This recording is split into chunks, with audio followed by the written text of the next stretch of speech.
El 1%, Gambat, 1. Una doctrina de secesión post-escasez. MXTM acá Pairetu Noruejo Tsunami X. APIAR 14, 2026. Una doctrina de secesión post-escasez. Por Pirata I, MXTM. Introducción. La salida de los poderosos. La inteligencia artificial no solo iguala la inteligencia. ¿También acelera la huida? Los primeros en comprender esto no son los ciudadanos. Son los militares. Las autocracias. Los tecnatos. Los soberanos privados. En el instante en que la inteligencia se vuelve universal, la gobernanza se vuelve inestable. La respuesta de los poderosos no es la reforma. Es la retirada. El 1% ya no es un puente. Se convierte en un recinto amurallado. No un campus, un perímetro. No un atrapasueños, un sistema de adquisición de blancos. No una transición, una separación. La doctrina muta. En lugar de absorber el desplazamiento, abandona a los desplazados. En lugar de igualar, consolida la ventaja. En lugar de inteligencia universal, arma la augmentación. La élite no conduce a la sociedad hacia la postescasez. Deja a la sociedad atrás. Ciudades carta de grado militar. Enclaves autónomos fortificados. Zonas tecnáticas gobernadas por IA. Estratos dominantes con longevidad amplificada. Ejércitos de robots reemplazando la legitimidad poblacional. El 1% se convierte en el bote salvavidas de los poderosos. Adentro afuera. Cognición aumentada, trabajo obsoleto. Vía extendida a poblaciones no gestionadas. Defensa automatizada de ciertos de recursos. Economías cerradas, fragmentación política. Alimentos sintéticos, desempleo cognitivo. Industria robótica. Esta no es una distopía por colapso. Es una distopía por salida exitosa. El futuro se divide. No ricos contra pobres. No naciones contra naciones. Sino inteligencia protegida contra humanidad abandonada. ¿El 1% sobrevive? Los 99 se convierten en territorio. Índice. Parte I. La gran secesión. 1. La igualación de la inteligencia como pánico de la élite. 2. Cuando gobernar se convierte en responsabilidad. 3. La estrategia de salida del poder. 4. De las naciones a los recintos. 5. La mayoría abandonada. Parte 2. Enclaves militares post-escasez. 1. El modelo fortaleza. 2. Perímetros de defensa dirigidos por IA. 3. Gobernanza de cadena de eliminación autónoma. 4. Robótica en lugar de población. 5. Soberanía sin ciudadanos. Parte 3. Bastiones tecnocráticos por carta. 1. Zonas de soberanía corporativa. 2. Ciudadanía algorítmica. 3. Admisión por valor cognitivo. 4. Salida denegada. 5. El estado de innovación cerrado. Parte 4. La superclase cyborg. 1. El bloqueo de la longevidad. 2. El monopolio de la augmentación neural. 3. Estratificación de la inteligencia. 4. La junta directiva inmortal. 5. La brecha de clase biológica. Parte V. La periferia sometida. 1. Población sin palanca. 2. Automatización sin bienestar. 3. Vigilancia sin servicios. 4. Zonas de inestabilidad gestionada. 5. La geografía del abandono. Parte B. La nueva arquitectura feudal. 1. Recintos como ciudades-estado. 2. Ejércitos de robots como sustituto poblacional. 3. Diplomacia de IA entre enclaves. 4. Corredores de recursos sin naciones. 5. El retorno de la civilización fortaleza. Parte 7. El futuro bloqueado. 1. Sin vía de acceso. 2. Inteligencia sin movilidad. 3. El perímetro permanente. 4. El fin de la movilidad social.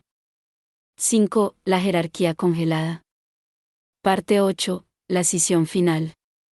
1. La humanidad como exterior. 2. El 1% como bifurcación de especie. 3. Postescasez sin sociedad. 4. Soberanía sin solidaridad. 5. El 1% como civilización bote salvavidas. La doctrina se convierte en advertencia, o el 1% absorbe a la humanidad, o el 1% la abandona. Unos construyen campus. Los otros construyen muros. Introducción ampliada. La secesión del 1%. Estamos entrando en la primera era de la historia humana en que la inteligencia ya no es escasa. La inteligencia artificial disuelve el monopolio que alguna vez ostentaron las instituciones, los expertos y las clases gerenciales. Planificar, diseñar, prever, negociar, capacidades antes restringidas a una élite estrecha, comienzan a difundirse entre la población. La escalera cognitiva se comprime. La autoridad se debilita. La legitimidad se fragmenta. Este momento no solo empodera a los muchos, también desestabiliza a los pocos. Durante siglos, las élites gobernaron a través de la simetría, información superior, coordinación superior, predicción superior. Cuando la inteligencia se iguala. Parte y la gran secesión. 1. La igualación de la inteligencia como pánico de élite. Durante 10.000 años, la forma de poder más duradera no fue la tierra, ni los ejércitos, ni el oro. Fue el monopolio sobre saber lo que otros no sabían. El sacerdote que leía el cielo. El mercader que leía el mercado. El general que leía el terreno antes que el enemigo. El burócrata que entendía el código antes de que el ciudadano pudiera presentar su solicitud. La inteligencia, la capacidad de modelar, predecir, sintetizar y decidir, fue racionada por diseño. No siempre conscientemente. No siempre con malicia. Pero de manera estructural, inevitable, y con un impulso que se reforzaba a sí mismo. Toda institución que sobrevivió el tiempo suficiente comprendió el mismo principio. El conocimiento acaparado es poder preservado. Las universidades lo seleccionaban. Las corporaciones lo asalariaban. Los gobiernos lo credencializaban. Los ejércitos lo jerarquizaban. La asimetría era la arquitectura. La brecha era el sistema. Y entonces la brecha comenzó a cerrarse. No se cerró de golpe. Las revoluciones rara vez se anuncian con claridad. Primero fue la búsqueda, la externalización del recuerdo. Luego la navegación, la externalización del razonamiento espacial. Luego la traducción, la disolución de las fronteras lingüísticas. Luego la recomendación, la tercerización del modelado de preferencias. Cada oleada fue absorbida, gestionada, monetizada. La élite se adaptó. Nuevas credenciales reemplazaron a las antiguas. Nuevos fosos fueron cavados alrededor de nuevas competencias. El equilibrio se sostuvo. Hasta que no. La ruptura llegó no con una sola herramienta sino con un umbral de capacidad, el momento en que la inteligencia artificial no pudo simplemente recuperar o clasificar, sino razonar. No simular razonamiento para tareas estrechas. No hacer coincidencia de patrones dentro de dominios cerrados. Razonar. Sintetizar entre disciplinas. Generar estrategia. Modelar cadenas de consecuencias. Redactar políticas. Anticipar posiciones negociadoras. Construir instrumentos financieros. Argumentar casos legales. Diseñar infraestructura. Componer propuestas de investigación. Gestionar cadenas de suministro en tiempo real. Cada función que había requerido una década de formación especializada, comprimible en un prompt. Cada competencia que había justificado una institución, distribuible a través de una red. Cada simetría que había anclado el poder, de repente porosa. La escalera no se rompió. Se disolvió. Y aquí es donde comienza el pánico de élite. No por miedo a la pobreza. No por miedo a la irrelevancia en abstracto. Sino con algo más preciso, más visceral, más existencial. El miedo a perder aquello que justificaba la distancia. El 1% no acumuló simplemente recursos. Acumuló legitimidad a través de una superioridad cognitiva demostrada. El CEO que veía lo que otros no veían. El inversor que modelaba lo que otros no podían. El tecnócrata que entendía lo que el público no podía procesar. El estratega que anticipaba lo que los enemigos no podían imaginar. Esa era la historia que se contaban a sí mismos. Y era parcialmente verdad. Lo cual hacía la amenaza más insoportable. Porque cuando las herramientas que habilitaban esa superioridad se vuelven universales, la historia colapsa. No la riqueza. No la posición. No el recinto. Sino la historia. La narrativa interna. La justificación de la distancia. Y una clase gobernante sin una autojustificación coherente es una clase gobernante en crisis existencial. El pánico no siempre parece pánico. En habitaciones tranquilas, en salas de juntas por encima del piso 40, en consejos de defensa y sesiones de estrategia de fondos soberanos, el pánico de élite parece prudencia. Parece pensamiento de largo horizonte. Parece responsabilidad fiduciaria. Genera informes. Encarga escenarios. Financia think tanks. Patrocina cumbres de gobernanza. Pero por debajo del lenguaje de la administración responsable, el cálculo ya ha cambiado. La pregunta ya no es ¿cómo gobernamos a una población más capaz? La pregunta ahora es ¿cómo permanecemos ingobernables por ella? Esa inversión única, de la gestión de otros al aislamiento de otros, es donde la doctrina de transición muere y nace la doctrina de secesión. Históricamente, las élites enfrentadas a la desestabilización eligieron una de tres respuestas. Supresión, negar la capacidad a las mayorías. Quemar la biblioteca. Controlar la prensa. Licenciar el algoritmo. Limitar el acceso. Imponer la dependencia. Absorción, cooptar a los capaces antes de que se organicen. Programas de becas. Credencialización meritocrática. Traer a los mejores del exterior. Domesticar la amenaza.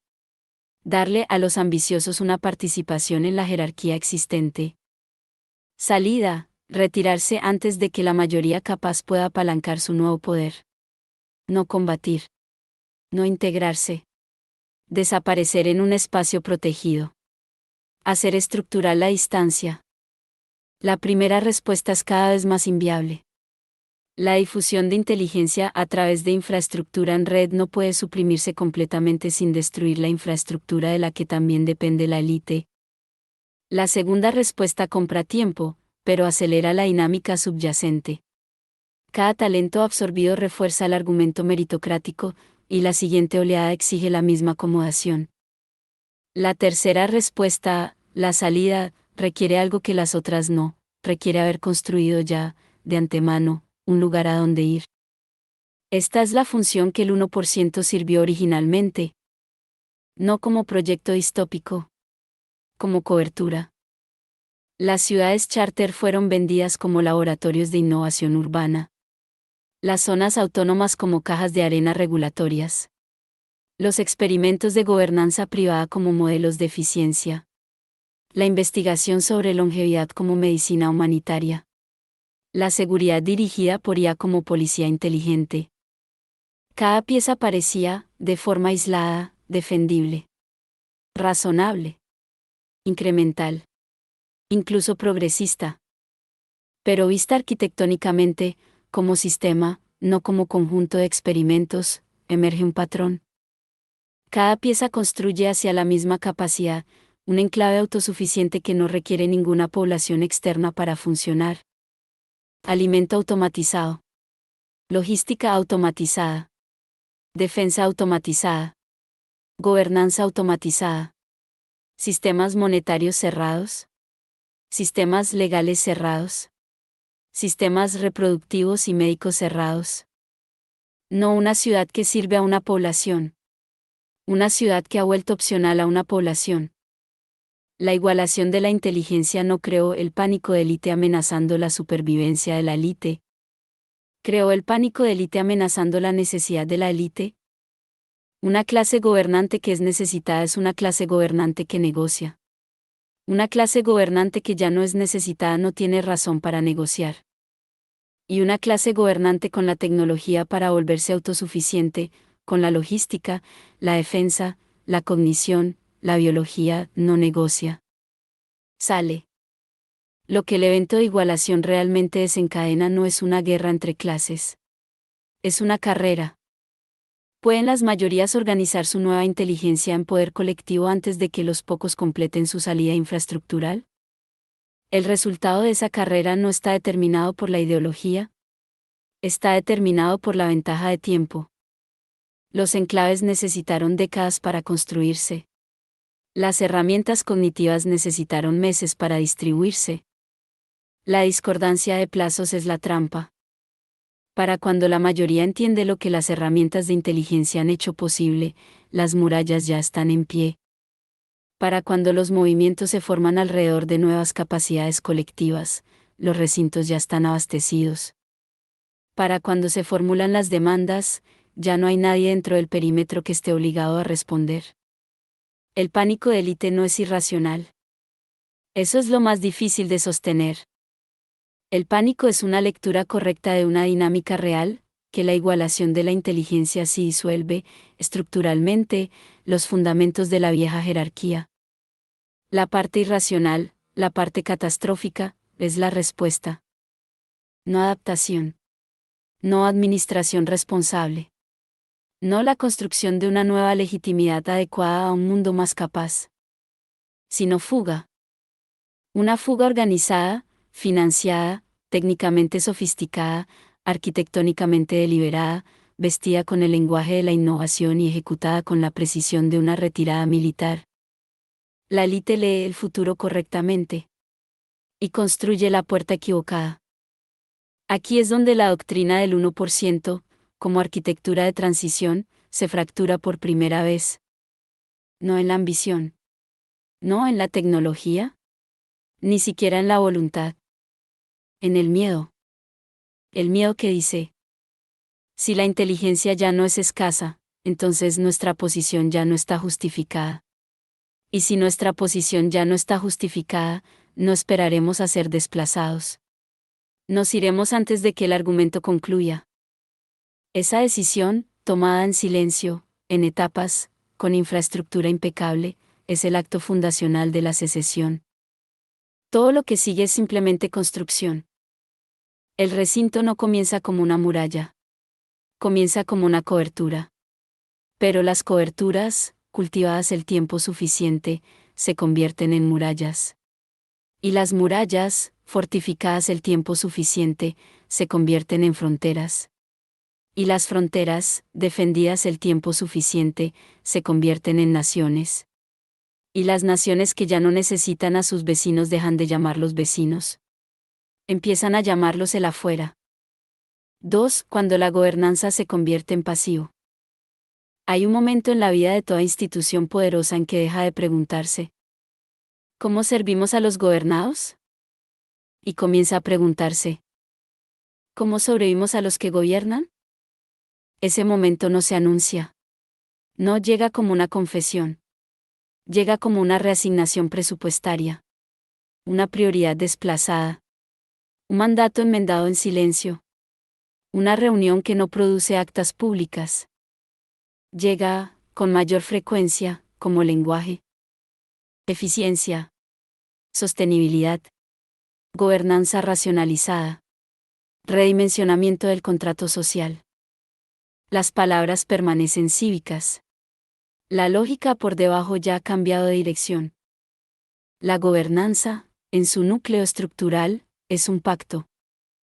Los gobernados ceden una porción de autonomía, libertad de acción, una parte de los recursos, el derecho a la fuerza unilateral, a cambio de un conjunto de garantías, seguridad, arbitraje, infraestructura, continuidad social.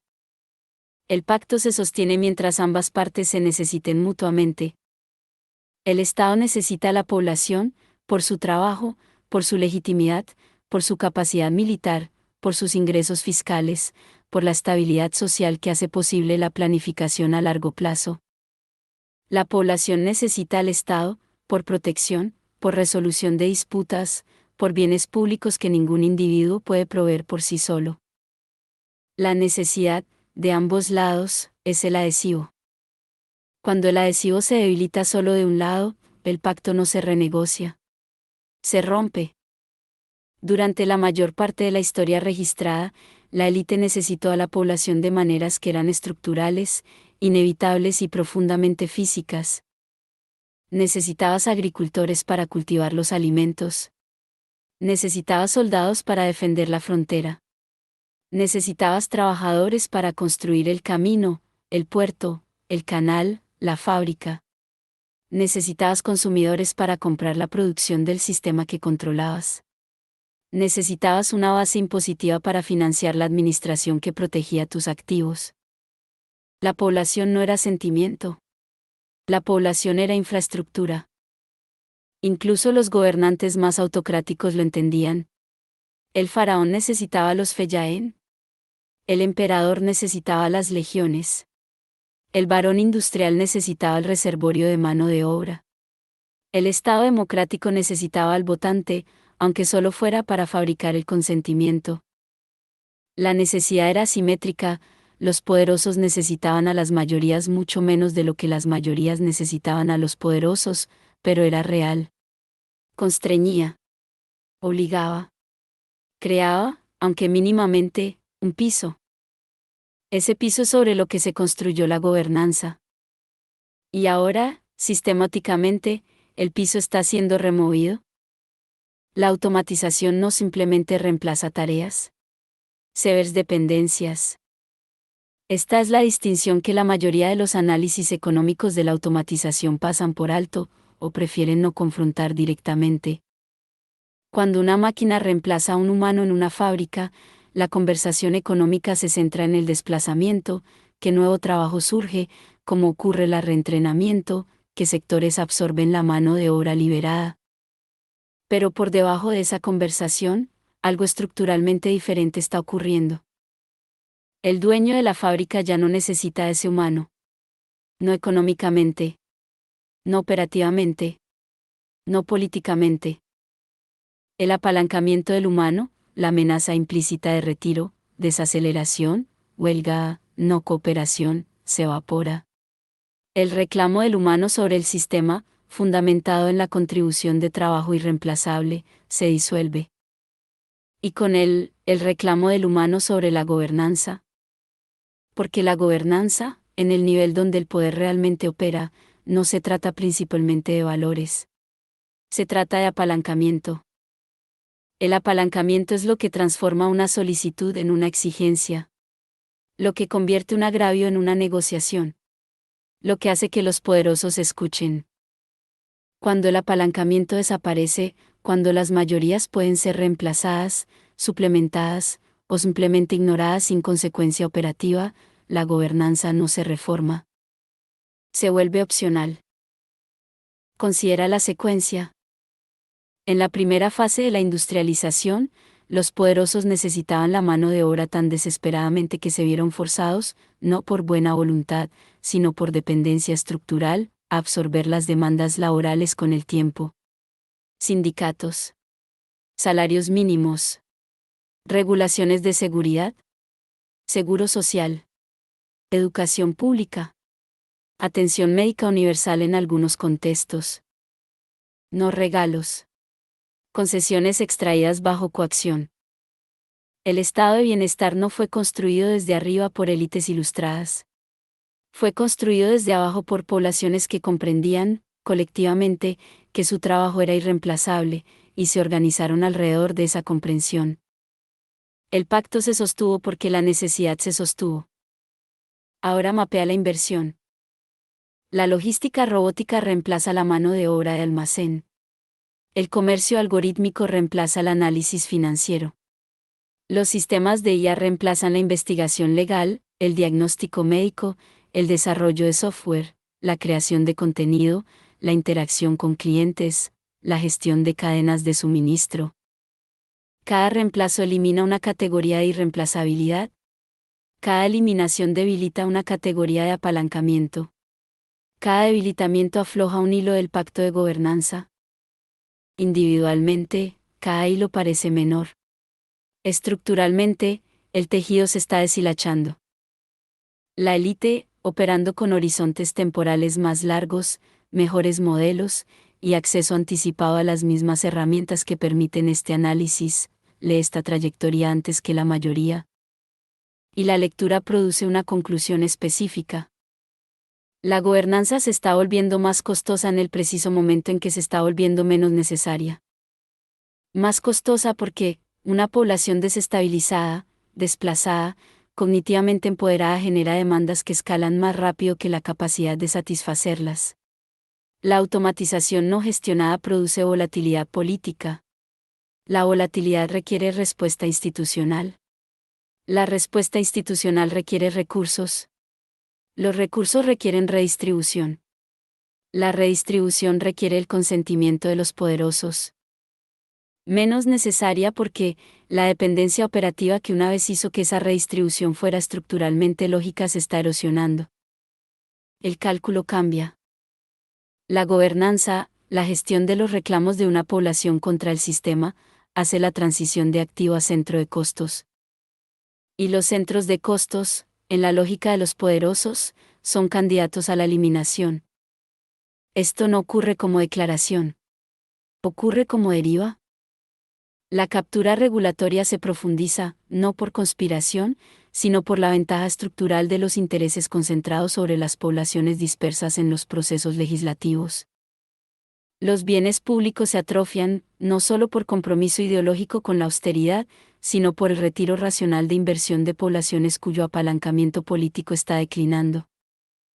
La arquitectura fiscal evoluciona, no al azar, sino consistentemente en la dirección que beneficia al capital móvil sobre la población fija. Los acuerdos internacionales se desplazan, de marcos que vinculan el poder soberano para proteger a las poblaciones, hacia marcos que protegen la inversión de la interferencia soberana.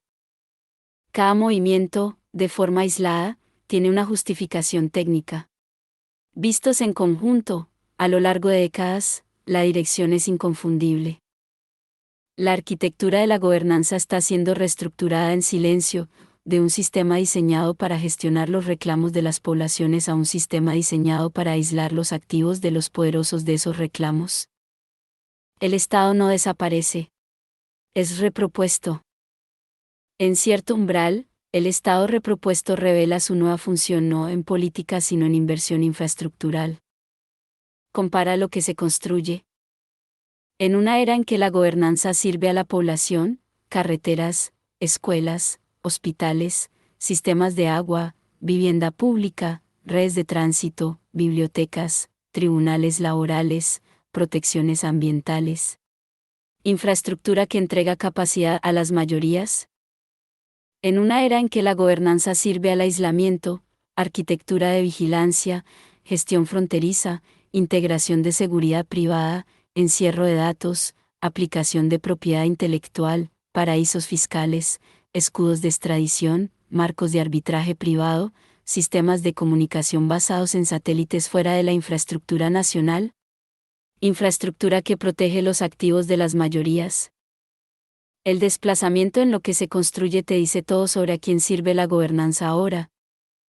Y cuando incluso ese estado repropuesto comienza a sentirse como fricción, cuando incluso la función aislante del Estado es demasiado lenta, demasiado desordenada, demasiado sujeta a reversión democrática, la siguiente lógica se sigue naturalmente. ¿Por qué gobernar a través de los Estados en absoluto? Esta es la pregunta que los defensores de las ciudades charter, las naciones startup marítimas, los teóricos de la gobernanza privada y los arquitectos de zonas soberanas están respondiendo realmente. No. ¿Cómo diseñamos mejores ciudades? Sino, ¿cómo diseñamos estructuras de gobernanza que no puedan ser revertidas democráticamente? El vocabulario es innovación. La ambición es inmunización. Inmunización contra los ciclos electorales. Contra las mayorías redistributivas. Contra los reclamos de poblaciones cuyo apalancamiento ha sido estructuralmente eliminado pero que aún no han aceptado esa eliminación. Porque las poblaciones, a diferencia de los mercados, no calculan automáticamente su propia obsolescencia. Resisten. Se organizan. Exigen. Votan. Se sublevan. Y mientras cualquiera de esas acciones pueda alterar el resultado, la gobernanza sigue siendo un pasivo. Hay un concepto en ingeniería financiera llamado riesgo de cola, el evento de baja probabilidad cuyas consecuencias, si ocurre, son lo suficientemente catastróficas como para justificar un gasto enorme en prevención. Los poderosos no temen la gobernanza promedio. Temen la cola. La cola es una población, recién equipada con herramientas de inteligencia distribuida, suficientemente organizada, suficientemente radicalizada por el desplazamiento, que alcanza el impulso político para reestructurar el sistema subyacente. No simplemente elegir un gobierno reformista. Reestructurar el sistema. Impuestos al patrimonio con arquitectura de aplicación. Gravámenes a la automatización redistribuidos universalmente. Reformas de gobernanza corporativa que den al trabajo poder estructural. Regímenes de propiedad intelectual rediseñados en torno al beneficio público. Coordinación internacional contra la movilidad del capital. La cola no es una revolución en el sentido del siglo XIX. No requiere barricadas. Requiere suficiente coherencia política entre una mayoría suficiente, operando con suficiente capacidad analítica, sostenida durante suficiente tiempo. Y por primera vez en la historia, las herramientas que hacen posible esa coherencia están ampliamente distribuidas. El riesgo de cola, desde la perspectiva de la clase constructora de enclaves, nunca ha sido mayor. Y la respuesta racional al riesgo de cola elevado no es reformar el sistema que lo genera. Es salir del sistema por completo. La gobernanza se convierte en pasivo en el preciso momento en que el costo de gestionar los reclamos de la población excede el valor operativo de la población que los genera. Cuando ese cruce ocurre, y los modelos de los poderosos sugieren que no es una abstracción lejana sino una realidad operativa que se aproxima, la lógica del contrato social se invierte. El contrato era, te necesito, por lo tanto te acomodo. La inversión es, ya no te necesito, por lo tanto ya no te acomodo. La inversión no requiere malicia. No requiere una reunión donde hombres poderosos decidan abandonar a la humanidad. Solo requiere que los poderosos sigan el mismo cálculo racional que siempre han seguido, en un mundo donde los insumos de ese cálculo han cambiado silenciosa, estructural e irreversiblemente. Y aquí está lo que hace tan difícil de interrumpir este capítulo de la doctrina de la secesión. Los gobernados no sienten el desplazamiento de golpe. Lo sienten como una serie de excepciones. La reforma que casi pasó. El programa que fue cortado. La institución que dejó de responder. El partido que ganó y no cambió nada. La demanda que fue escuchada y no satisfecha. El apalancamiento que fue aplicado y no sostuvo. Cada excepción se procesa individualmente. Cada fracaso se atribuye a actores específicos, traiciones específicas, fracasos específicos de voluntad o coraje o integridad. Pero los fracasos no son individuales. Son sistémicos. El sistema ya no está diseñado para responder. Porque el sistema ya no necesita hacerlo. Para cuando esto se entiende con suficiente claridad como para generar una respuesta adecuada a su escala, los enclaves están construidos. Los perímetros están cerrados. La salida está completa. La gobernanza no se convierte en pasivo de la noche a la mañana. Se convierte en pasivo de la manera en que una relación se deteriora, a través de la lenta acumulación de obligaciones incumplidas, a través de la aritmética silenciosa de la necesidad decreciente, a través del momento en que una parte se da cuenta de que ya ha hecho todos los arreglos para irse. Y lo único que queda es cerrar la puerta. Lo más peligroso de una puerta que se cierra en silencio es que las personas que aún están adentro piensan que simplemente está descansando. No entienden que ha sido asegurada hasta que estiran la mano hacia el pomo y descubren que no hay pomo de su lado. 3. La estrategia de salida del poder. El poder no anuncia sus partidas. No convoca conferencias de prensa para explicar que se está retirando del contrato social. No publica manifiestos declarando que los gobernados se han vuelto ingobernables y que los gobernantes han decidido parar.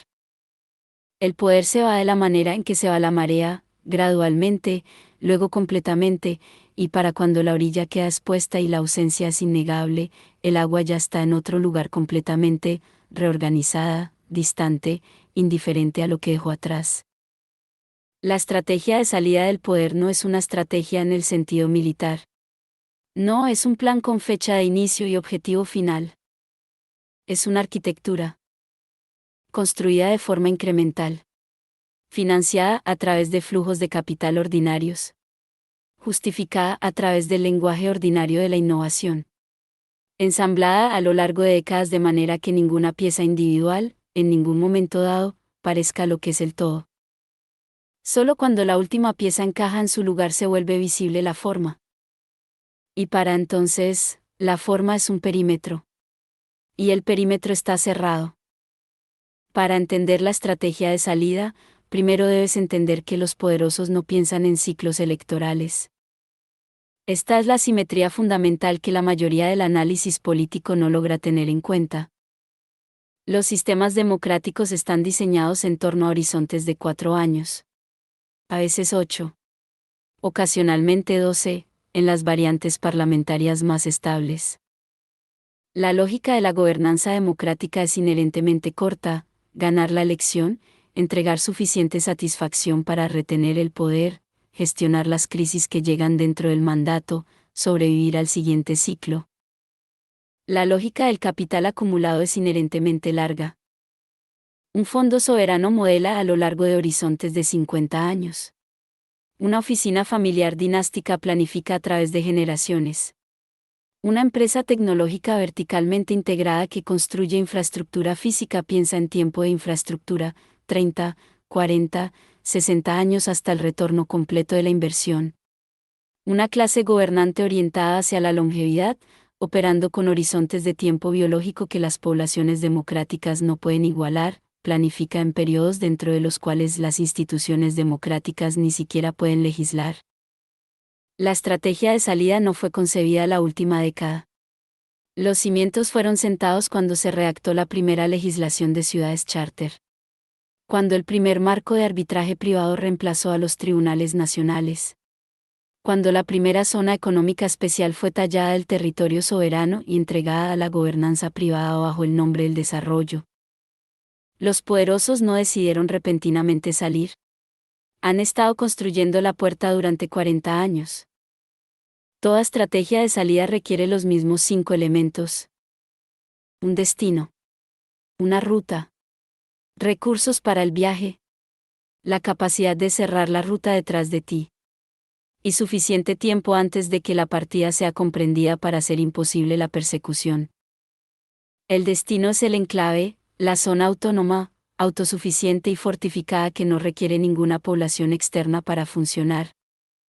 La ruta es la arquitectura de infraestructura legal, financiera y física construida a lo largo de décadas, zonas económicas especiales, marcos de gobernanza privada, sistemas financieros offshore, comunicaciones satelitales, cadenas logísticas autónomas, acuerdos de seguridad privada, que permite una transferencia gradual de operaciones esenciales de lo público a lo privado, de lo nacional a lo soberano, de lo responsable a lo aislado. Los recursos son el capital acumulado durante la era de máxima dependencia, la era en que los poderosos todavía necesitaban a la población y extraían riqueza de esa interdependencia, ahora siendo reorientado hacia la infraestructura de separación. La capacidad de cerrar la ruta es la captura regulatoria, el encierro de la propiedad intelectual, y el desfinanciamiento sistemático de las instituciones públicas que de otro modo podrían mantener la capacidad de persecución, aplicación fiscal, antimonopolio, regulación financiera internacional, mecanismos de legitimidad democrática. Y el tiempo, el elemento más crítico, ves la brecha entre cuando los poderosos entienden lo que está ocurriendo y cuando lo hace la mayoría. Esa brecha es la ventana operativa. Todo lo esencial ocurre dentro de ella. La estrategia de salida del poder tiene precedente histórico, pero la escala y la tecnología hacen que esta iteración sea categóricamente diferente. La clase senatorial romana, en el Imperio tardío, retiró la inversión de la infraestructura cívica de Roma misma, sus sistemas de agua, su reparto de grano, sus legiones, y se retiró a fincas campestres fortificadas, ejércitos privados y redes de clientelismo local.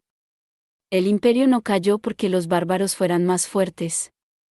Cayó porque la clase con los recursos para mantenerlo decidió que el mantenimiento ya no era de su interés. La Iglesia medieval construyó una jurisdicción paralela, derecho canónico, tribunales eclesiásticos, tributación separada, que operaba dentro y junto a la autoridad secular mientras permanecía fundamentalmente aislada de ella. Cuando el poder secular amenazaba a los activos de la Iglesia, ésta contaba con una infraestructura institucional lo suficientemente sofisticada como para resistir, negociar o simplemente sobrevivir. La Compañía Británica de las Indias Orientales no simplemente comerciaba. Gobernaba.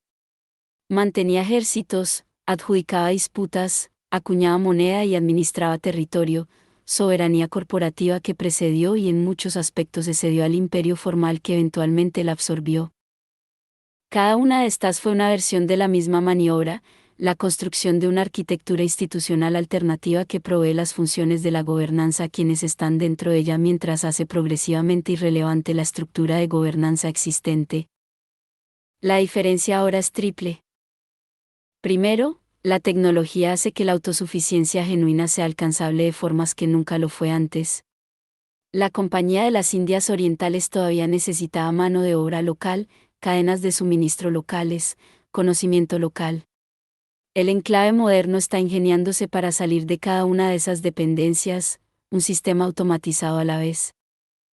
Segundo, la velocidad de la movilidad del capital significa que la transferencia de recursos del sistema antiguo al nuevo puede ocurrir más rápido de lo que cualquier respuesta política puede organizarse.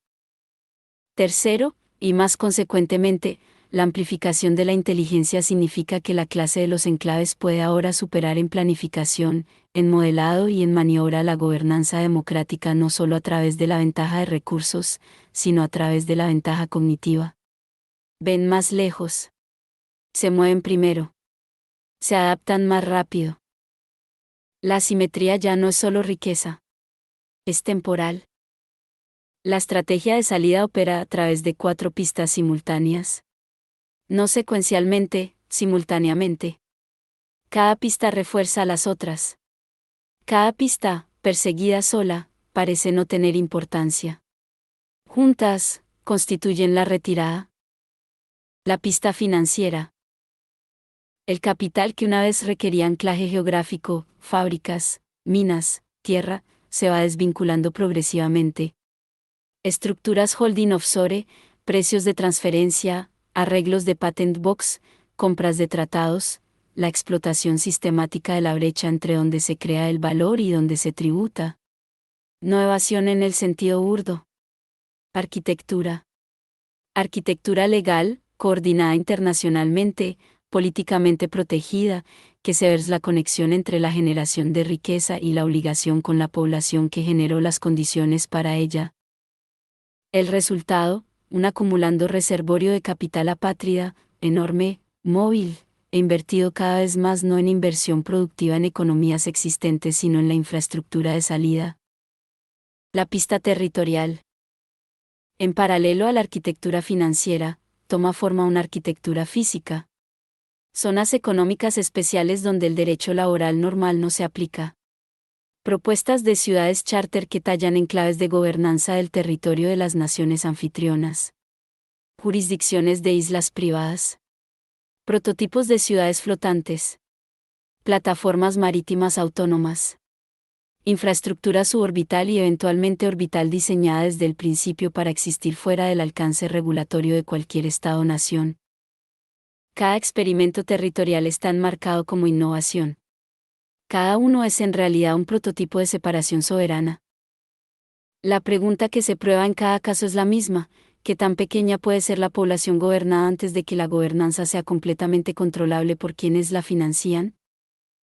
La respuesta a la que los experimentos siguen convergiendo, muy pequeña. Suficientemente pequeña para seleccionarla. Suficientemente pequeña para expulsarla. Suficientemente pequeña para hacerla unánime por construcción. La pista legal. La tercera pista es la menos visible y la más consecuente. Es el reemplazo sistemático del derecho público por el derecho privado. Cláusulas de arbitraje obligatorio que eliminan las disputas de los tribunales públicos. Tratados de inversión que permiten a las corporaciones demandar a gobiernos soberanos por cambios regulatorios que afectan sus ganancias. Regímenes de propiedad intelectual que convierten el conocimiento, otrora bien público, en una clase de activo de propiedad privada, aplicada internacionalmente. Términos de servicio de plataformas que constituyen, para los miles de millones que operan dentro de ellos, la ley efectiva de sus vidas digitales. Cada uno de estos es una jurisdicción. No una jurisdicción metafórica. Un sistema real de reglas, mecanismos de aplicación y resultados vinculantes que opera junto a, y cada vez más supera, los sistemas legales públicos que las poblaciones controlan nominalmente a través de procesos democráticos. El sistema legal privado no reemplaza al público de repente. Crece junto a él, maneja cada vez más lo que realmente importa, y eventualmente llega al punto donde el sistema público es el residual, manejando lo que el sistema privado aún no se ha molestado en absorber. La pista cognitiva. La cuarta pista es la más nueva, y la que transforma la estrategia de salida de patrón histórico a algo sin precedentes. La clase de los enclaves no solo acumula capital, territorio y aislamiento legal. Acumula ventaja cognitiva, y luego convierte esa ventaja en infraestructura. Sistemas de IA que modelan entornos regulatorios más rápido de lo que los reguladores pueden actualizarlos. Inteligencia política predictiva que anticipa los resultados democráticos y posiciona a los activos antes de que puedan verse afectados. Sistemas de gobernanza algorítmica que eliminan la toma de decisiones humanas, y la responsabilidad humana, de la gestión de funciones críticas de los enclaves. Tecnologías de longevidad y mejoramiento que extienden el horizonte temporal de la clase de los enclaves más allá de los límites biológicos que constriñen a las mayorías democráticas. La pista cognitiva no se trata simplemente de ser más inteligente. Se trata de ser más rápido.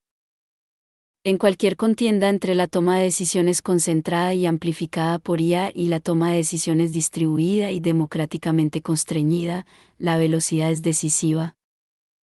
La clase de los enclaves toma una decisión, la implementa y se adapta antes de que el proceso democrático haya terminado de debatirse y responder. Para cuando la respuesta está formulada, la situación ha cambiado. Para cuando la ley está escrita, el capital se ha movido. Para cuando la regulación se aplica, la operación está en una jurisdicción diferente. La pista cognitiva no gana por tener razón. Gana por ser más rápida que la rendición de cuentas. Lo que hace tan difícil de interrumpir a la estrategia de salida es que no requiere coordinación en el sentido conspirativo. No hay un consejo de los poderosos reuniéndose en secreto para ratificar el plan. Hay en cambio algo más peligroso, comportamiento racional convergente entre actores que comparten la misma posición estructural, operan con la misma calidad de información, y enfrentan el mismo paisaje de incentivos. Llegan a las mismas conclusiones de forma independiente. Construyen infraestructura compatible por separado. Se mueven en la misma dirección sin instrucción porque la dirección es simplemente donde apunta el interés propio racional cuando puedes ver suficientemente adelante. Esto es lo que la hace interrumpible a través de la exposición de una conspiración. No hay ninguna conspiración que exponer. Solo hay una clase actuando racionalmente en un mundo donde la racionalidad, para quienes tienen recursos suficientes y previsión suficiente, apunta hacia la salida. La estrategia de salida tiene un tempo. No se acelera uniformemente. Tiene fases, cada una desencadenada por un umbral en la fase precedente. Fase 1, aislamiento. Acumular capital. Establecer arquitectura offshore. Capturar marcos regulatorios. Construir infraestructura legal privada. Esta fase está completa en la mayoría de las economías avanzadas. Ha estado completa durante décadas. Fase 2, separación. Comenzar la desagregación física y jurisdiccional. Establecer prototipos territoriales. Desarrollar capacidad logística autónoma. Pilotar modelos de gobernanza privada. Financiar investigación sobre longevidad y mejoramiento. Esta fase está en curso ahora. Los prototipos existen. La investigación está financiada. Los experimentos territoriales son operativos en múltiples jurisdicciones. Fase 3. Autosuficiencia. Completar la automatización de las funciones esenciales. Alimentos, agua, energía, defensa, gobernanza, medicina, cada uno integrado en el circuito cerrado del enclave. Esta fase se aproxima a la finalización en los enclaves más avanzados dentro de la próxima generación. No requiere que cada sistema sea completamente autónomo. Solo requiere que el enclave pueda sostenerse durante perturbaciones sin recurrir a la población externa o a la gobernanza externa. Fase 4. Cierre. El perímetro se cierra. No de golpe, sino progresivamente, en cada dominio, las conexiones entre el enclave y el exterior se vuelven unidireccionales o se cortan. El capital no regresa. El talento no sale. La gobernanza ya no responde. La arquitectura legal aísla completamente. El exterior ya no es una fuente de insumos, es simplemente un contexto que debe ser gestionado en el perímetro. La mayoría de los analistas del comportamiento de la élite sitúan el problema en la fase 1, como si el aislamiento fuera la crisis. La crisis es la fase 4. Y la fase 4 no comienza. La fase 4 es la finalización acumulativa de decisiones tomadas en las fases 1, 2 y 3, decisiones que, individualmente, en cada fase, parecían tener correctivos disponibles. Para la fase 4, los correctivos han desaparecido. La estrategia de salida del poder no tiene éxito porque los poderosos son despiadados. Tiene éxito porque es paciente. La crueldad puede ser resistida. La paciencia solo puede igualarse. E igualar la paciencia de los poderosos requiere que las mayorías sostengan una acción colectiva organizada, coherente y estratégicamente sofisticada a través de los mismos horizontes temporales en los que operan los poderosos, décadas, no ciclos. Las instituciones democráticas no están diseñadas para eso. Los movimientos sociales no están construidos para esa duración. La atención humana no está estructurada para ese periodo. La estrategia de salida no explota la debilidad de voluntad de las mayorías, sino la incompatibilidad estructural entre los horizontes temporales de quienes se van y los de quienes están siendo dejados atrás. Hay una frase usada en logística, el problema de la última milla. Se refiere al segmento final de una ruta de entrega, la porción más difícil, más costosa, más impredecible del viaje, la parte donde la eficiencia organizada del sistema encuentra la complejidad irreducible de las vidas humanas individuales. Para la estrategia de salida del poder, hay un problema inverso. La última milla de la rendición de cuentas. Durante la mayor parte de la historia moderna, los poderosos no podían salir completamente porque siempre había una dependencia final, una última milla de necesidad, que los mantenía atados a los gobernados. ¿Necesitaban el cuerpo del soldado? ¿Necesitaban las manos del trabajador? ¿Necesitaban el gasto del consumidor? ¿Necesitaban la legitimidad del votante? Cada dependencia era un hilo. Y los hilos, acumulados, forman una cuerda. Y las cuerdas constriñen incluso a los poderosos. La estrategia de salida es el corte sistemático de hilos. No todos a la vez. No dramáticamente. Un hilo a la vez, reemplazado por una máquina, absorbido por un algoritmo, subcontratado a un sistema que no vota, no hace huelga, no exige, no envejece, no muere, y no tiene ningún derecho sobre nada. Cuando se corta el último hilo, la cuerda cae. Y los poderosos, ya sin ataduras, se elevan. No hacia arriba. Hacia otro lado. Una salida no es un fracaso de visión. Es su culminación. La estrategia siempre fue la partida. La gobernanza siempre fue temporal.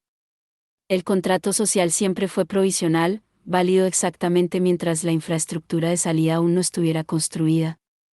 Cuando se levanta la última muralla y se cierra la última puerta y el último sistema entra en línea, el contrato no se rompe. Simplemente ya no es necesario. Y lo que ya no es necesario ya no se honra. Esto no es traición. Los poderosos te dirán esto con total sinceridad, no es traición. Es finalización. Y estarán, por su propia lógica, completamente en lo correcto. 4. De las naciones a los recintos. El Estado-nación es una idea que requirió un conjunto específico de condiciones para hacerse posible.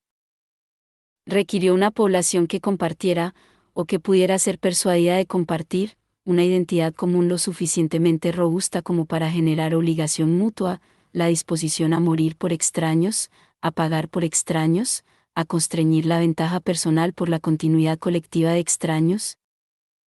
Requirió un territorio suficientemente legible para gobernar, delimitado, cartografiable, defendible, con recursos suficientes para sostener el aparato administrativo que la gobernanza exige. Requirió un monopolio sobre la violencia legítima dentro de ese territorio, la condición weberiana, el reclamo fundacional sin el cual cada otra función del Estado colapsa en negociación o coacción a nivel de facción. Y requirió, lo más críticamente, una clase gobernante que no pudiera salir. Esta última condición es la que ningún teórico político enuncia con suficiente claridad. El Estado-nación no funcionó porque sus gobernantes eran virtuosos. Funcionó porque sus gobernantes estaban atrapados. Atrapados en la misma geografía que los gobernados. Respirando el mismo aire. Bebiendo de los mismos ríos. Vulnerables a las mismas plagas, las mismas sequías, las mismas invasiones. Enterrando a sus hijos en la misma tierra. La vulnerabilidad compartida era la arquitectura silenciosa del contrato social. El rey que envenenó el río para castigar a los campesinos también envenenó el río en que nadaban sus propios hijos. El aristócrata que dejó que los caminos se deterioraran para evitar los impuestos también viajaba por esos caminos. El industrial que contaminó la ciudad con su fábrica también vivía en la ciudad. No siempre adyacentes. No siempre igualmente expuestos. Pero dentro del mismo sistema. Atados, aunque asimétricamente, al mismo destino. Ese lazo, invisible, nunca codificado, nunca reconocido, era la cuerda que mantenía a los poderosos dentro del pacto. Ahora alguien ha encontrado tijeras. El Estado-nación, como forma política operativa, no está desapareciendo. Está siendo vaciado. Sus fronteras permanecen. Sus banderas permanecen. Sus ejércitos permanecen. Sus burocracias permanecen, extensas y costosas y cada vez más sin propósito. Sus rituales electorales permanecen, produciendo gobiernos que llegan con mandatos y descubren, al llegar, que las palancas reales de la decisión consecuente han sido silenciosamente reubicadas en jurisdicciones, instituciones y arquitecturas privadas que los mandatos electorales no pueden alcanzar. La cáscara persiste. La función migra.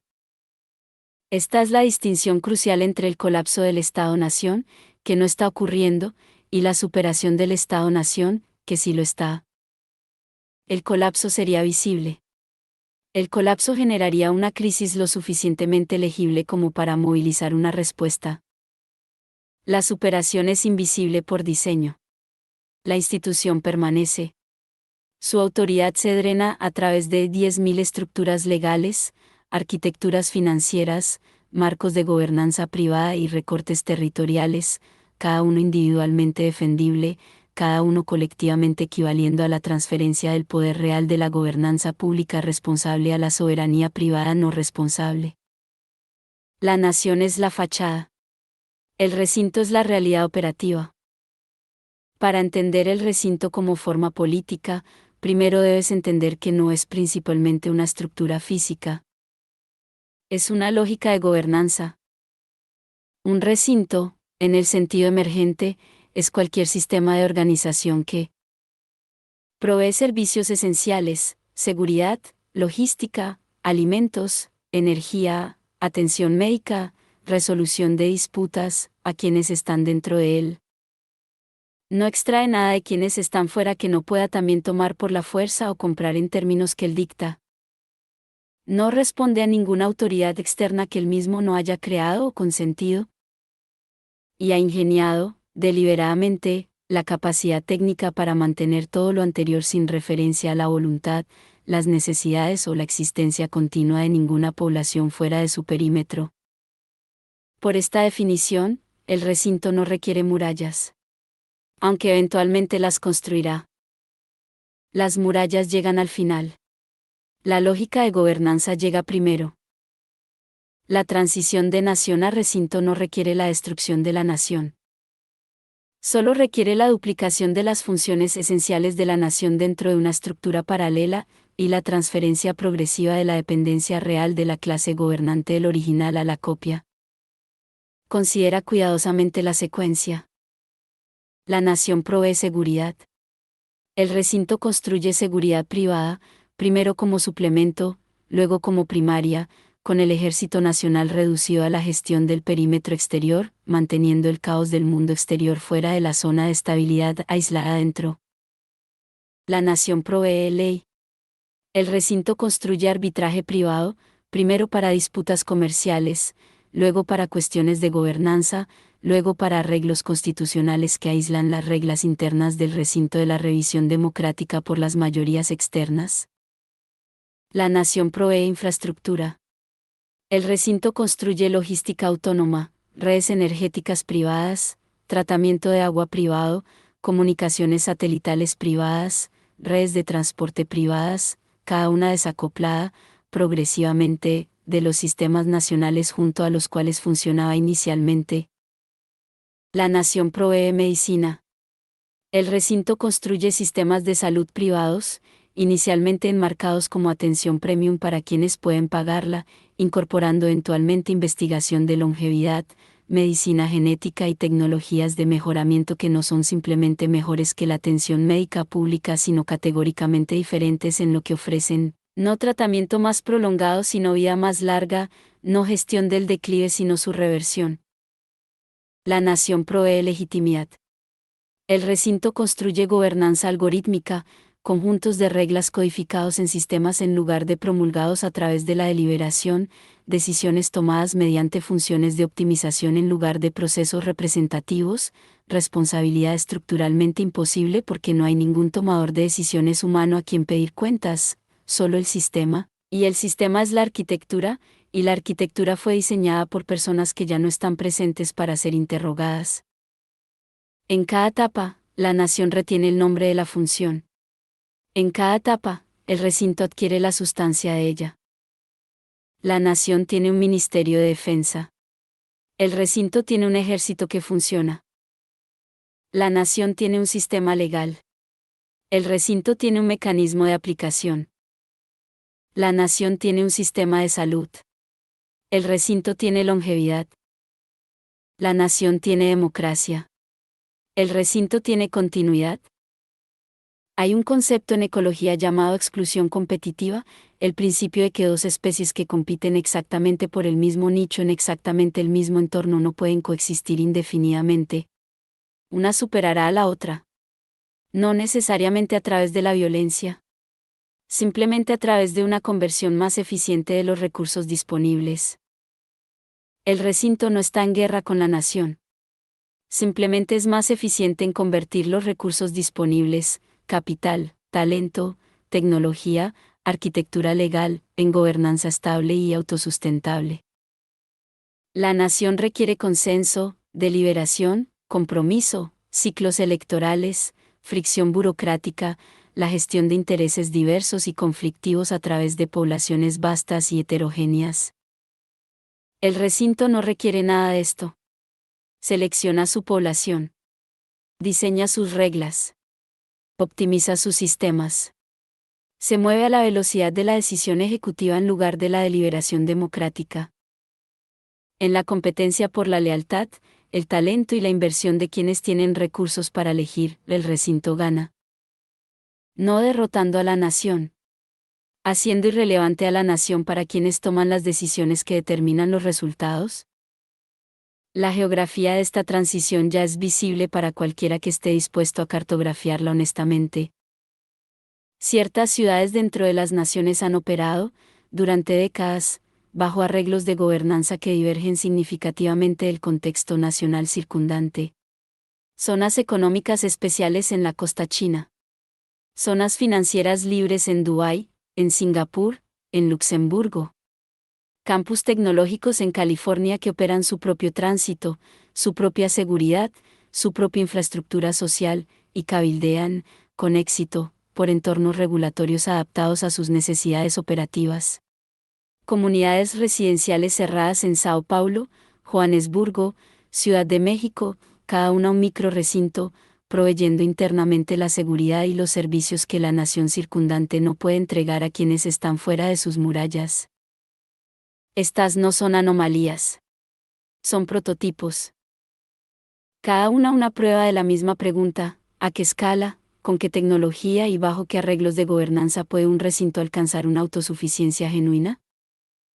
La respuesta ha estado convergiendo, a través de todos estos experimentos, hacia la misma conclusión. Más grande de lo que se pensaba previamente. Más rápido de lo que se proyectaba previamente.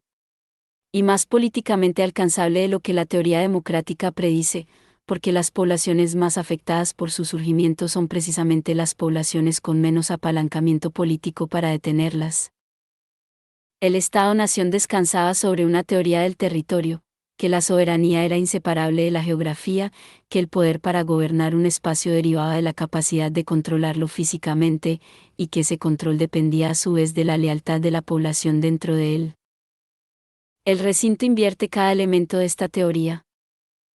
No busca controlar la geografía. Busca ser irrelevante a la geografía para sus operaciones esenciales. Un recinto que puede producir sus propios alimentos, generar su propia energía, fabricar sus propios bienes, comunicarse a través de redes satelitales privadas, y mover su clase decisora entre ubicaciones por aviación privada no es una entidad territorial en el sentido tradicional.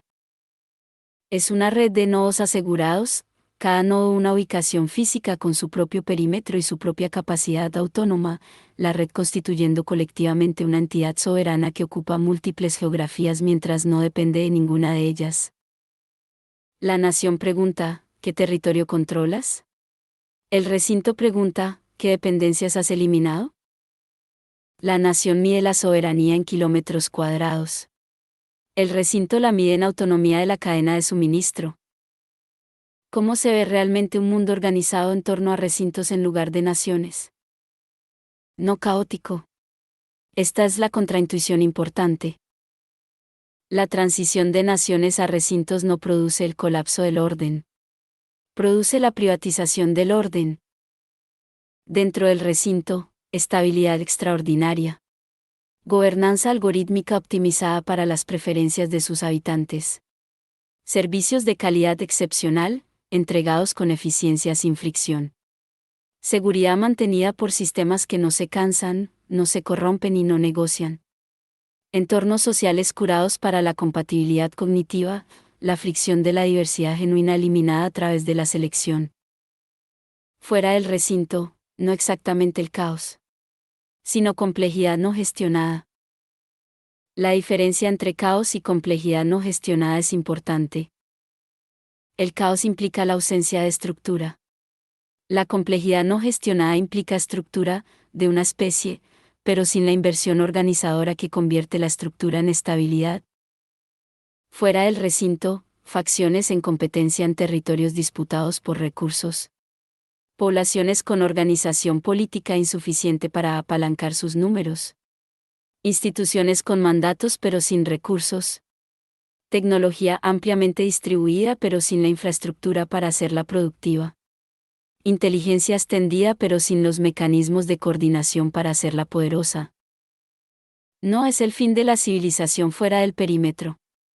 Es la civilización funcionando con mantenimiento diferido, en triaje permanente, con capacidad decreciente para priorizar porque la priorización misma requiere el tipo de excedente que ha sido transferido de forma constante, a lo largo de décadas, hacia el interior de las murallas del recinto. El recinto es, en definitiva, un problema resuelto rodeado de uno sin resolver. Esta es su característica definitoria. Esto es lo que lo hace no solo una forma de gobernanza sino una declaración civilizatoria. El Estado-Nación, en su mejor momento, era un proyecto colectivo, el intento de resolver, juntos, los problemas que ningún individuo o facción podía resolver solo. Seguridad. Coordinación. Infraestructura. Justicia. La gestión de un destino compartido. La premisa fundacional del Estado-Nación era, todos estamos en esto juntos. Independientemente de si esa premisa siempre fue honrada, organizó la vida política. Le dio al agravio una dirección legítima. Le dio a los gobernados un reclamo sobre los gobernantes. Convirtió los problemas sin resolver de las mayorías en la preocupación operativa de los poderosos. El recinto rechaza esta premisa. No retóricamente, los arquitectos del recinto invocarán el lenguaje de la contribución, la responsabilidad y la innovación con fluidez y aparente sinceridad, sino estructuralmente. La premisa fundacional del recinto es, algunos problemas son solucionables. Los hemos resuelto. Para nosotros. Los problemas sin resolver de las mayorías ya no son la preocupación operativa de quienes están dentro del perímetro. Son el entorno externo. A ser monitoreado. A ser gestionado en el margen, en la medida en que la inestabilidad pueda alcanzar las murallas. Pero no a ser resuelto. Porque resolverlo requeriría el tipo de inversión, de capital, de tecnología, de capacidad de gobernanza, que ha sido redirigida hacia el recinto. De naciones a recintos no es un viaje que termina. Es una divergencia que, una vez pasado cierto punto, se vuelve autorreinforza e irreversible. El recinto atrae a los operadores más capaces, más dotados de recursos, más tecnológicamente sofisticados del sistema nacional. ¿Su partida debilita aún más el sistema nacional? El sistema nacional debilitado se vuelve menos capaz de abordar los problemas que hacen atractivo al recinto. El recinto se vuelve más atractivo. Más actores capaces eligen el recinto. El sistema nacional se debilita aún más. Cada ciclo de la espiral hace la divergencia más grande. Cada ampliación de la divergencia hace la reversión más difícil. Hasta que el recinto no es una alternativa a la nación. Es su sucesor. Y la nación no es un contexto dentro del cual existe el recinto. Es una historia que el recinto ha dejado atrás.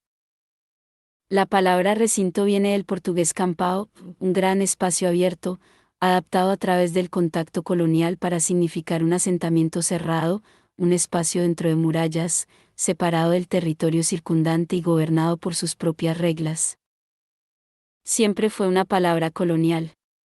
Siempre describió un cercamiento mantenido por quienes tenían la tecnología para construir murallas dentro de territorios pertenecientes, en algún sentido previo, a otros. La historia nunca fue inocente. La forma siempre trató sobre la separación. Las murallas siempre fueron el punto. Ahora las murallas son más inteligentes. Y la tecnología está más completa. ¿Y el territorio del que se está separando no es una colonia lejana sino la mayoría de la humanidad? ¿Y quienes construyen las murallas no son potencias extranjeras que llegan desde otro lugar? Ya están aquí. Siempre han estado aquí. Simplemente ya no tienen intención de quedarse. Una nación es una promesa hecha a todos los que están dentro de ella. Un recinto es una promesa hecha a todos los que selecciona. La diferencia parece administrativa. Es civilizatoria. La nación dice, tu nacimiento aquí es tu derecho. El recinto dice, tu valor aquí es tu entrada. La nación hereda su población. El recinto cura la suya. Y lo que es curado puede ser descurado. Y lo que es seleccionado puede ser deseleccionado. Y lo que es admitido por valor puede ser expulsado por su ausencia. La nación tenía ciudadanos. El recinto tiene residentes. Y la residencia, a diferencia de la ciudadanía, siempre ha sido provisional. 5. La mayoría abandonada. El abandono no es un evento. No llega con papeles. No llega anunciado por las instituciones que lo están ejecutando. No se presenta como lo que es. Se presenta como restricciones presupuestarias, ajuste estructural, realidades de mercado, la racionalización desafortunada pero necesaria de sistemas insostenibles, la consecuencia lamentable pero inevitable de la competencia global, la medicina dolorosa pero esencial de la responsabilidad fiscal. El lenguaje siempre es médico. El lenguaje siempre es reluctante. El lenguaje siempre implica una condición temporal, un pasaje difícil hacia una estabilidad que está siempre, perpetuamente, justo adelante. La estabilidad nunca llega. El pasaje nunca termina. Y el lenguaje sigue llegando, en cada ciclo electoral, de cada partido, con cada variación de sinceridad y cinismo disponible a la actuación política humana. Mientras el proceso por debajo del lenguaje continúa a su propio ritmo, en su propia dirección, indiferente a lo que se dice sobre él. El abandono no se anuncia, se acumula. Antes de poder entender el abandono, debe tenerse clara la magnitud de lo que está siendo abandonado. No como abstracción. No como estadística. Como hecho. La mayoría de la humanidad, el 99% en la aritmética reductora de la doctrina, pero más precisamente, los 7, 8, 9 mil millones de seres humanos que no serán seleccionados para ningún enclave, que no cumplirán con los criterios de entrada de ningún recinto, que no serán aumentados ni extendidos ni gobernados algorítmicamente hacia la estabilidad. Esta mayoría no es una preocupación periférica. No es un error de redondeo. No es una externalidad manejable. Es el hecho primario de la civilización humana, su trabajo acumulado, su producción cultural, su continuidad biológica, sus sistemas agrícolas, sus ciudades, sus idiomas, sus memorias, sus guerras y sus intentos de terminarlas, sus enfermedades y sus intentos de curarlas, su registro completo, a lo largo de 10.000 años, de organizar la vida colectiva bajo condiciones de escasez, conflicto e información imperfecta. Esto es lo que está siendo dejado atrás. No una población. Una civilización. Y quienes se van construyeron todo lo que se llevan con ellos a partir del excedente generado por el trabajo de esa civilización. La mayoría abandonada no comienza abandonada. Comienza como objeto de promesas incompletas. Las promesas eran reales, en el sentido de que fueron hechas con diversos grados de sinceridad. Educación universal. Salud universal. Acceso universal a las herramientas de participación económica. La extensión gradual de las ventajas cognitivas y materiales reservadas otrora a los pocos hacia las mayorías. Estas promesas no fueron solo retóricas. En el siglo XX fueron parcialmente cumplidas. La alfabetización se extendió. La esperanza de vida aumentó. La mortalidad infantil cayó. El acceso a la información se expandió. El piso material de la vida humana se elevó, de manera desigual pero mensurable, a lo largo de la mayor parte del globo. La promesa parecía sostenerse. La trayectoria parecía apuntar hacia la inclusión. Y luego el cálculo cambió. El cálculo cambiado no fue anunciado. Pero puede ser fechado con precisión en el momento en que el costo de continuar las promesas comenzó a competir directamente con el costo de construir la salida. La élite no puede financiar ambas indefinidamente. Las promesas requieren redistribución. La salida requiere acumulación. La redistribución y la acumulación no son, en abstracto, incompatibles. Pero a la escala y velocidad que requiere la infraestructura de salida, a la intensidad de capital de construir enclaves genuinamente autosuficientes, de financiar investigación sobre longevidad, de desplegar defensa autónoma, de construir redes satelitales privadas e instalaciones agrícolas de circuito cerrado. A esa escala, cada dólar que fluye hacia la promesa es un dólar que no fluye hacia la salida. Y la salida tiene una fecha límite. Las promesas no. La salida debe completarse antes de que la mayoría entienda lo que está ocurriendo. Las promesas pueden diferirse indefinidamente con suficiente gestión narrativa. Entonces, las promesas se difieren indefinidamente, cíclicamente, con gran pesar retórico e indiferencia operativa precisa. ¿Qué significa, materialmente, ser abandonado por los sistemas que una vez proveyeron tu vida? No de golpe. En secuencia. En acumulación. En la textura específica de la vida cotidiana volviéndose progresivamente más difícil de maneras que resisten la articulación política clara porque ninguna degradación individual es dramática suficiente para constituir una crisis y la acumulación de pequeñas degradaciones se experimenta como fracaso personal antes de entenderse como retirada sistémica. El hospital que aún está abierto pero cuyos tiempos de espera se han triplicado y cuyo equipo no ha sido reemplazado y cuyo personal está abandonando el sistema público hacia el privado a una tasa que no puede ser compensada por el presupuesto de contratación que ha sido recortado por razones que se explican en documentos que usan la palabra sostenibilidad como si la insostenibilidad fuera un fenómeno natural y no una lección de política. La escuela que aún funciona pero cuyo currículo se ha reducido a lo que puede ser evaluado porque lo que puede ser evaluado puede ser gestionado a escala y lo que puede ser gestionado a escala puede entregarse barato y lo que puede entregarse barato no produce el tipo de pensamiento que constituye una amenaza para ningún arreglo actualmente existente. La pensión que aún está nominalmente intacta pero que ha sido ajustada, reformada, reestructurada y recalculada suficientes veces que el número que eventualmente entregará no guarda ninguna relación con el número que fue prometido cuando se extrajeron por primera vez las contribuciones.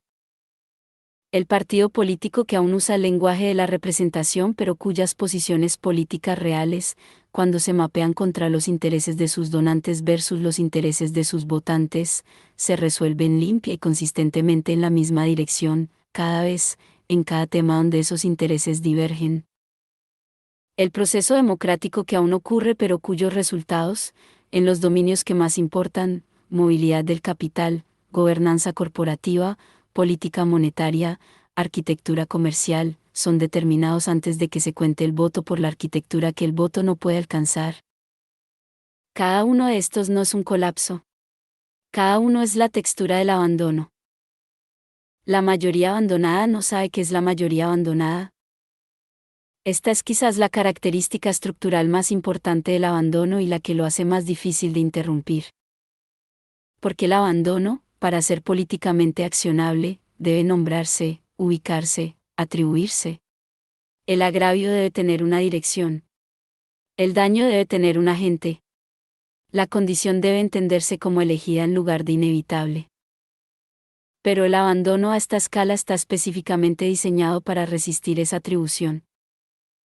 El declive del hospital es el resultado de una decisión presupuestaria tomada por un gobierno que responde a un mercado de bonos influenciado por una agencia de calificación cuya metodología fue diseñada por economistas entrenados en marcos financiados por fundaciones dotadas de capital que no ha vivido en esta ciudad durante 30 años.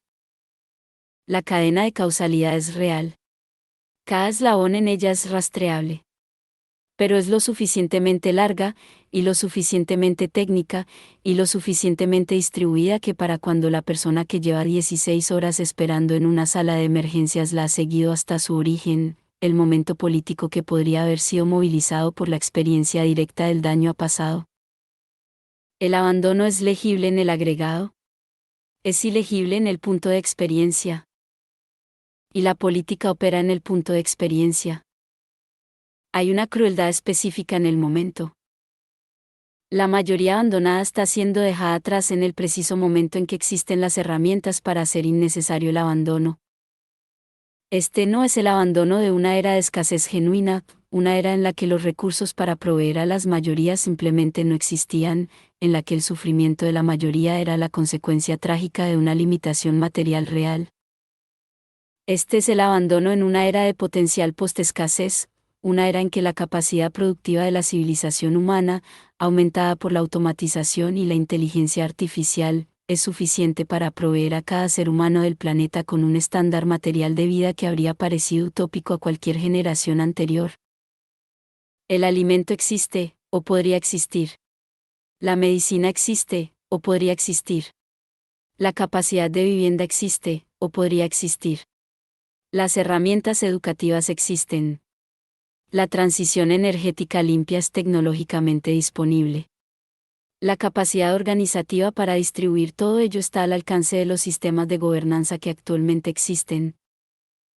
Nada de esto está ocurriendo no porque sea imposible, sino porque los recursos necesarios para lograrlo están siendo redirigidos hacia los recintos, hacia los programas de longevidad, hacia las redes satelitales privadas, hacia los sistemas de defensa autónomos, hacia las instalaciones agrícolas de circuito cerrado dentro de los perímetros.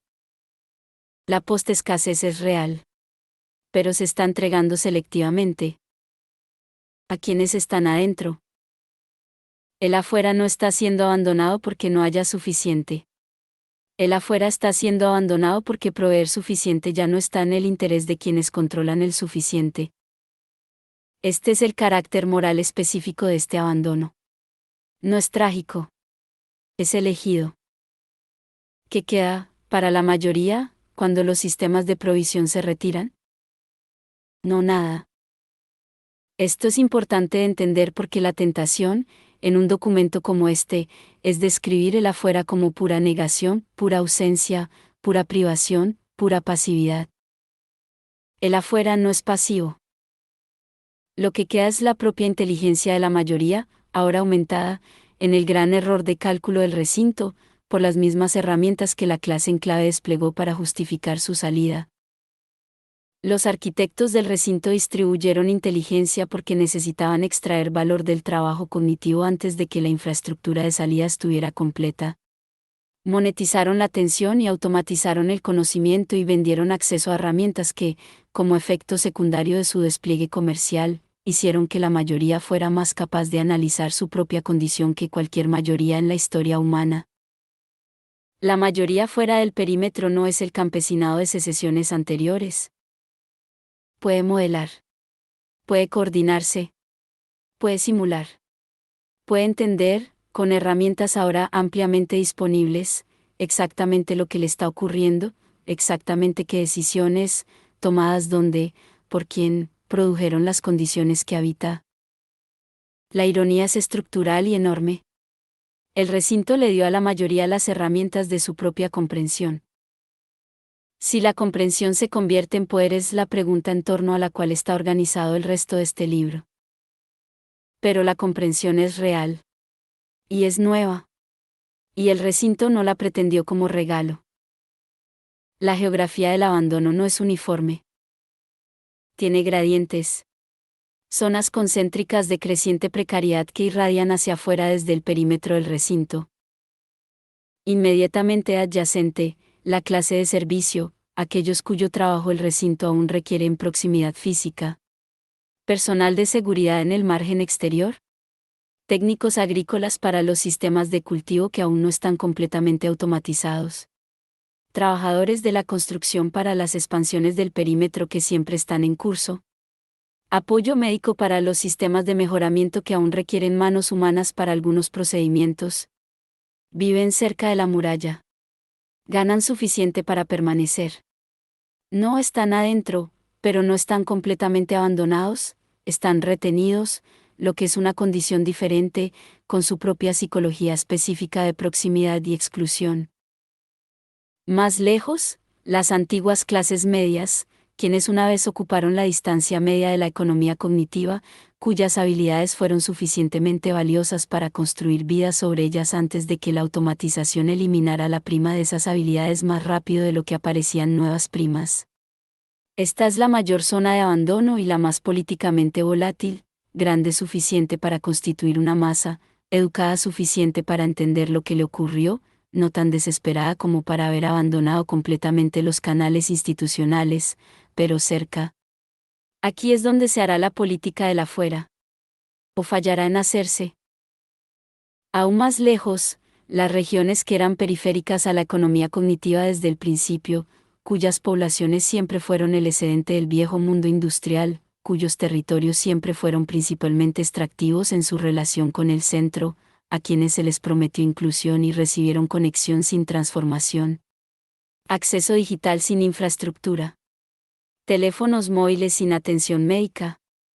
Información sin las condiciones materiales para actuar sobre ella.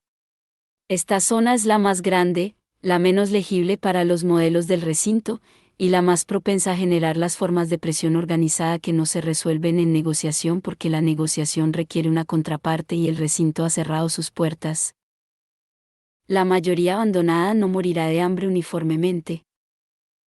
Algunos encontrarán nuevas formas de suficiencia en los intersticios, las economías informales, las redes de ayuda mutua, los sistemas de producción distribuida que la automatización hace posible a pequeña escala tanto como a gran escala. Algunos serán gestionados, mantenidos suficientemente estables para no constituir una amenaza de seguridad para el perímetro del recinto, a través de la distribución de provisión material suficiente pero mínima, el sistema de bienestar automatizado que entrega suficiente para prevenir el tipo de desesperación organizada que podría generar acción coordinada. Algunos se organizarán, construyendo, en el espacio que el recinto ha vaciado, nuevas formas de gobernanza colectiva adecuadas a las condiciones del abandono. No restauración del viejo Estado-nación. Algo nuevo.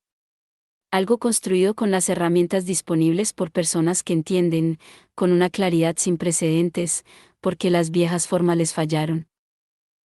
Y algunos simplemente resistirán, la antigua capacidad humana de resistencia que siempre ha sido el recurso más confiable de la mayoría y la subestimación más consistente de los poderosos. La mayoría abandonada no es una sola cosa. No es un sujeto político unificado. No tiene una sola voz, un solo interés, una sola estrategia. Es, por definición, todos los que el recinto no seleccionó, lo que significa que es casi todo el mundo, lo que significa que contiene dentro de sí el rango completo de la posibilidad humana, brillantez y mediocridad, solidaridad y predación, genio organizativo y fragmentación destructiva, la capacidad de construir nuevas formas de civilización y la capacidad de desgarrar lo que queda de la antigua. La gran apuesta del recinto es que esta heterogeneidad es permanente, que la mayoría nunca logrará la coherencia necesaria para constituir una amenaza para el perímetro. La historia sugiere que la apuesta suele ser correcta. Las mayorías son difíciles de organizar. Los agravios son fáciles de redirigir, de fragmentar, de absorber a través de concesiones parciales. Las herramientas de coordinación son poderosas, pero también lo son las herramientas de disrupción, y el recinto tiene más de ambas. La historia también sugiere que la apuesta a veces está catastróficamente equivocada. Y los arquitectos del recinto lo saben. Por eso las murallas no son simbólicas. Por eso los sistemas de defensa no son teatro. Por eso el perímetro está diseñado para resistir no simplemente la inconveniencia sino la presión organizada, sostenida y tecnológicamente sofisticada desde afuera. El recinto no confía en su apuesta. Se asegura contra su fracaso. Ese seguro es la muralla. Esto es lo que el abandono produce, con el tiempo, en cualquier sistema que lo ha experimentado. No desesperación. No inmediatamente. No uniformemente. Primero, desorientación. La experiencia de un mundo que no está respondiendo a lo que se entendía como sus reglas. Trabajar más duro y aún así quedarse atrás. Votar y que nada cambie. Seguir el camino prescrito y encontrar que el destino ha sido reubicado. Las reglas eran reales. Han sido cambiadas. Nadie ha anunciado el cambio. Luego, atribución. La búsqueda de la causa de la desorientación. Esta es la fase políticamente más peligrosa, no porque la atribución sea incorrecta, sino porque es difícil, y en la dificultad, puede ser capturada. El recinto es experto en redirigir la atribución, hacia el extranjero, hacia la minoría, hacia el enemigo cultural, hacia el oponente político que está, estructuralmente, en la misma posición que la persona que lo culpa. La atribución redirigida es la herramienta más duradera del recinto para gestionar el afuera sin comprometerlo. Luego, adaptación. La mayoría comienza a construir, a partir de lo disponible, lo que los sistemas en retirada ya no proveen. No restauración. Algo nuevo. Construido con las herramientas disponibles, las redes que sobreviven, las formas organizativas que la propia tecnología del recinto habilita, y no pretendió habilitar, para quienes están afuera. Luego, presión. La mayoría adaptada, con su inteligencia distribuida y sus nuevas formas organizativas y su comprensión precisa de lo que le ocurrió y quién construyó qué y dónde están las murallas y qué hay dentro de ellas, esta mayoría comienza a generar presión sobre el perímetro. Si esa presión produce reentrada, o negociación, o algo completamente diferente, algo que ni el recinto ni la doctrina del 1% ha nombrado aún adecuadamente, es la pregunta que se cierne sobre todo lo que sigue. La mayoría abandonada es el mayor hecho del mundo que las instituciones más poderosas del mundo están organizadas para evitar discutir directamente. Está presente en cada informe de desarrollo como un problema a resolver. Está presente en cada marco humanitario como una población a asistir. Está presente en cada índice de sostenibilidad como un riesgo a gestionar. Está presente en cada sesión informativa de seguridad como una amenaza a contener.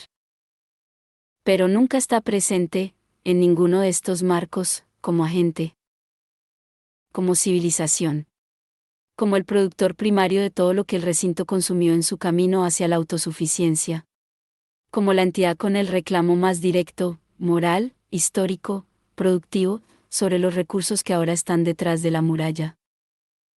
El recinto enmarca a la mayoría como problema, como carga, como externalidad, como terreno. La mayoría no es ninguna de estas cosas. Es el mundo del que fue construido el recinto. Es el trabajo que el recinto acumuló. Es la civilización que el recinto está dejando atrás ahora como si fuera el remanente en lugar de la fuente. La parte y termina aquí. En el espacio entre la fuente y el remanente. En la distancia entre lo que fue prometido y lo que está siendo entregado. En el silencio donde el anuncio del abandono nunca fue hecho y nunca será hecho porque anunciarlo sería admitirlo y admitirlo sería enfrentar lo que ningún enclave, por más fortificado, por más algorítmicamente perfecto, por más biológicamente extendido que sea, ha podido jamás enfrentar sin consecuencias. El peso completo de lo que eligió cuando eligió irse. La mayoría siempre ha sabido una cosa que el recinto no. Ha sabido lo que es necesitar. Necesidad real. Necesidad no gestionada. Necesidad que no puede ser optimizada o diferida a un trimestre posterior. El recinto se ha aislado de la necesidad tan completamente que ha olvidado lo que la necesidad produce en quienes no tienen más alternativa que sentirla. La necesidad, sin atender, a escala suficiente, a lo largo de suficiente tiempo, no produce desesperación. Produce imaginación. Una imaginación feroz, lateral, ingobernable sobre qué más podría ser posible, qué otros arreglos, qué otras murallas, qué otras puertas, y donde, en una muralla que fue construida para durar para siempre, están las bisagras. Este texto es una inversión escalofriante y de alta fidelidad de la doctrina de transición post-escasez, donde el marco original buscaba usar al 1% como puente temporal para elevar a la humanidad. La doctrina de secesión post-escasez identifica ese mismo puente como un puente levadizo, uno que está siendo levantado en el momento en que los poderosos se dan cuenta de que ya no necesitan a las masas. Este es el modo de falla grave, la gran secesión. Parte y la gran secesión, el pánico de los útiles. El núcleo de esta secesión no es la codicia, sino el pánico de élite. Durante milenios, el poder estuvo justificado por una simetría de inteligencia. El 1% eran los navegantes, los sacerdotes y los estrategas. La ruptura. Cuando la IA iguala el razonamiento, la élite pierde su historia. Ya no son los pilotos necesarios de la civilización. Ante la pérdida de su monopolio cognitivo, han pasado de la gestión, gobernar a una población, al aislamiento, protegerse de ella. La pregunta ya no es, ¿cómo gobernamos a una población más capaz? La pregunta ahora es, ¿cómo permanecemos ingobernables por ella? La arquitectura de la secesión, campus vs recintos. La transición ha mutado. Lo que pretendían ser laboratorios de progreso humano están siendo rediseñados como civilizaciones botes salvavidas. Característica: la transición, campus, la secesión, recinto, objetivo: absorción, integración, aislamiento y salida, automatización, servicios básicos universales, defensa, autosuficiente y tutor colaborativo, cadena de eliminación autónoma, longevidad, avance en salud pública, división de clase, biológica, lógica. Todos estamos en esto juntos, adentro es orden, afuera es terreno. Almohadilla: la gran secesión, almohadilla civilización, bote salvavidas, almohadilla pánico de élite, almohadilla MXTM, almohadilla manifiesto digital, almohadilla secesión post escasez, almohadilla el 1% mal dirigido, almohadilla monopolio cognitivo, almohadilla la estrategia de salida.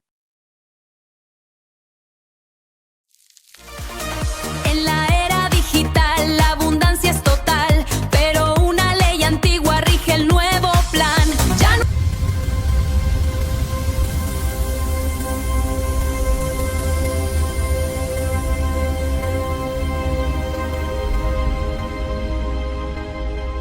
Jack's Catch, el saqueo del olvido, el factor Bacopa. Bacopa, el factor que amenaza a los mercaderes y es el tesoro de los sabios. Note, la memoria es el mapa de nuestra civilización. Si una planta de 20 pesos puede hacer lo mismo que un fármaco de $500, el problema no es médico, es económico. Desenterramos el secreto de la Bacopa Monnieri. Bandera negra, calavera y huesos cruzados. X-Post, ¿sabías que los monjes antiguos memorizaban bibliotecas enteras con una sola planta? Hoy, la industria prefiere que no sepa su nombre. Analizamos el factor Bacopa, el botín que las farmacéuticas no quieren que cultives.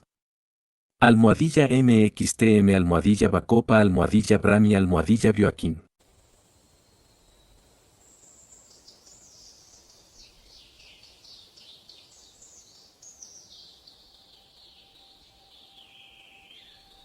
En los sistemas más salvajes del sureste mexicano. El yaupon no es solo otra infusión en el estante, es una mercancía estratégica. Analizamos por qué su valor rompe los esquemas del mercado convencional y cómo su sombra puede transformar el paisaje agroforestal de Chiapas. La hoja está echada. Bandera negra, calavera y huesos cruzados. Bolívar.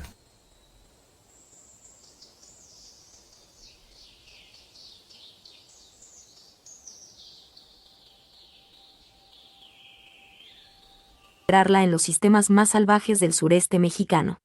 El yaupon no es solo otra infusión en el estante, es una mercancía estratégica. Analizamos por qué su valor rompe los esquemas del mercado convencional y cómo su sombra puede transformar el paisaje agroforestal de Chiapas.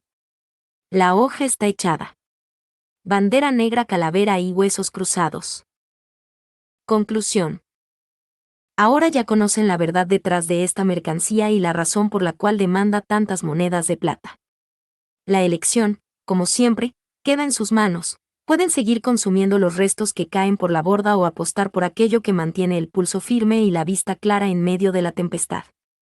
Aseguren los cabos y preparen la cubierta, que el viento no espera a nadie. Nos encontraremos en el próximo puerto cuando la marea vuelva a subir para otra entrega de esta bitácora. Pirata primero. Gracias por leer el boletín de MXTM. Suscríbete gratis para recibir las nuevas publicaciones y apoyar mi trabajo económicamente. /Martín Chartrán. Bolívar, Subscribe. el liberador del banquero. Por pirata primero, de las ruinas del romanticismo a los algoritmos del crédito. La deuda sigue escribiendo la historia que las naciones no quieren leer.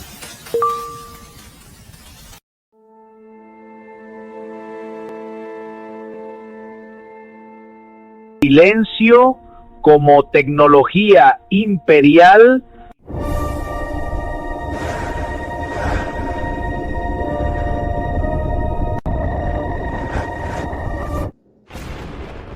El arte de la paz, tácticas para los desarmados e indómito.